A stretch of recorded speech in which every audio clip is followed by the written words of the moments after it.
And I think sometimes Christian parents can subtly fall into this thinking, well, if I just put all the parental controls and make sure that they're not accessing bad content, these things are safe to use. But as I'm saying, the underlying design itself is dangerous because it's addictive, and it really caves a child in on themselves instead of helping lift their eyes up to see their relationship with God and the world around them and the other people that He's placed in their lives. And so I think that is something we have to pay attention to, especially as thinking about this as Christian parents, that the design of the technology does not match the worldview we are trying to impart to our children. It gets in the way of the development of the proper worldview, but then also, and I've talked to Father Sam about this as well on previous episodes, that it gets in the way of the development of an interior life. So if you are accustomed to using a smartphone, or I mean, you tell me what you think, but I would throw in other screen devices as well. Like I would include computers and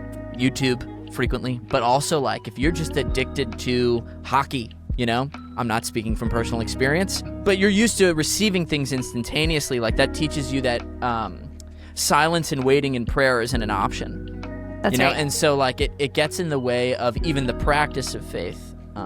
What do you think of that? No, 100%. Yeah, kids don't learn how to be still or like practice solitude or self-reflection, or yes, like you're saying, that inner prayer life, communing with God, having time to self-reflect and just to be still with their own thoughts. And a teacher was actually saying she teaches writing, and she's seen changes in the students over the past several years because, she'll teach the writing skills, and then it gets to a certain point in the lesson where she says, okay, now it's your turn to write.